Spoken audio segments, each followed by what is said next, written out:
শুক্রবার সকালে পুরাতন মালদার যাত্রাডাঙ্গা অঞ্চলের সবথেকে বড় ফরেস্ট তথা যাত্রাডাঙ্গা ফরেস্টের প্রায় 900 একরের একটি ফরেস্ট দাবানলের মতো দাউ দাউ করে আগুন জ্বলতে থাকে আর এর ফলে আশেপাশের গ্রামবাসীরা আতঙ্কিত হয়ে পড়ে। ঘটনার খবর পেয়ে ঘটনাস্থলে ছুটে আসে দমকল বিভাগের বন দপ্তরের বিভাগের কর্মীরা। পাশাপাশি যাত্রাডাঙ্গা অঞ্চলের পঞ্চায়েত সদস্য সহ অত্র এলাকার গ্রামবাসীরা আগুন নেভানোর কাজে নেমে পড়ে।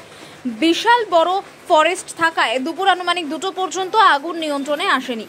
স্থানীয় লোকজন সহ দমকল বিভাগের কর্মীরা আপ্রাণ চেষ্টা করে আগুন নেভানোর চেষ্টা করে যাচ্ছে, কিন্তু যোগাযোগ খারাপ থাকার কারণে ঘটনাস্থলে দমকল বিভাগকে কোনো ইঞ্জিন প্রবেশ করতে পারেনি। এর ফলে আগুন নেভাতে ব্যাঘাত ঘটে। অবশেষে ফরেস্টের পাশে একটি জঙ্গলে সেই জলের নালা থেকে পাম্প মেশিন দিয়ে জল সংগ্রহ করে আগুন নেভানোর চেষ্টা করা হয়।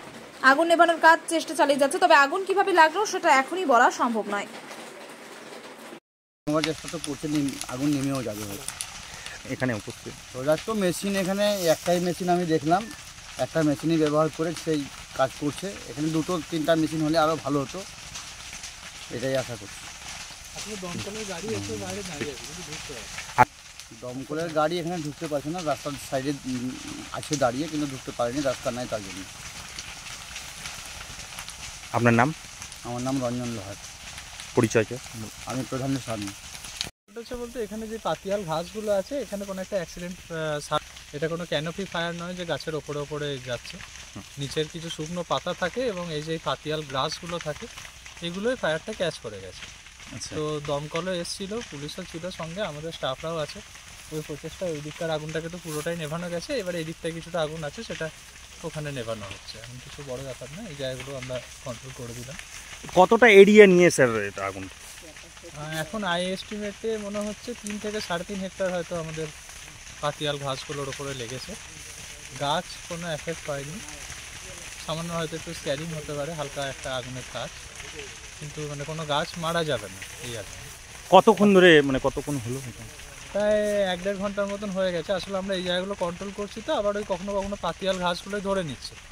তো আমাদের ওই দমকলের মেশিনটা চালাতে যতটা দেরি, ওটা জাস্ট চালানোর সঙ্গে সঙ্গেই ওই আগুনটা নিয়ন্ত্রণে রাখা গেছে।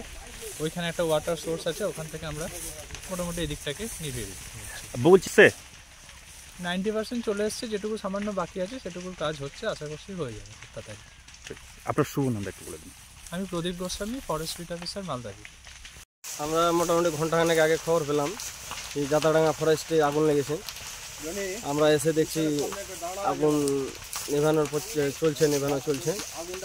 ফায়ার ব্রিগেডের গাড়ি আছে, রাস্তার জন্য আসতে পারেনি, ওনারা রীতিমতো কাজ করছে। এখনও কি আগুন লেগে আছে? এখনও আগুন লেগেই আছে। এই আপনার ওই পাতিয়াল ঘাস বলে, পাতিয়াল ঘাসগুলোতে আগুন লেগে আছে বর্তমানে, হয়তো নিভে যাবে ঘন্টাখানেক। জলের ব্যবস্থা মেশিন নিয়ে এসছে ফায়ার ব্রিগেডের সব, তো চলছে। এবার নাম? আমার নাম ছোটন ঘোষ, যাত্রাডাঙ্গা বাসিন্দা। লেগেছে, প্রশাসন এবং ফায়ার ব্রিগেড যথেষ্ট চেষ্টা চালাচ্ছে, মানে যথেষ্ট পরিমাণে আগুন নেভাবার যন্ত্রপাতি নেই এখানে, প্লাস ফায়ার ব্রিগেডের গাড়ি ঢোকেনি। এখনও জোর কদমে গ্রামবাসী যাত্রাডাঙ্গা প্রধান চেষ্টা চালিয়ে যাচ্ছে। এখন গাড়ি যোগাযোগ ব্যবস্থা নেই। আচ্ছা, এর জন্য ঢুকতে পারেনি? না, এই জন্য ঢুকতে পারেনি। কি আকার ধারণ করেছে, কি দেখলেন? এখন প্রচুর, মানে একদিকটা কমেছে, একদিকটা বেড়ে যাচ্ছে। প্রশাসন যথেষ্টভাবে চেষ্টা চালিয়ে যাচ্ছে এবং ফায়ার ব্রিগেড নিয়ন্ত্রণের চেষ্টা করছে। হ্যাঁ, স্থানীয়রাও যথাযথভাবে সহযোগিতা করছে। কখন নিয়ন্ত্রণ? মনে হচ্ছে কিছুক্ষণের মধ্যে থেমে যাবে আর কি। আগুন কি অনেকটাই নিয়ন্ত্রণে এসছে। কোন এলাকা এটা? এটা যাত্রাডাঙ্গা জিপি, কি forest? Range forest, range forest. Rabi Chowdhury সমাজ।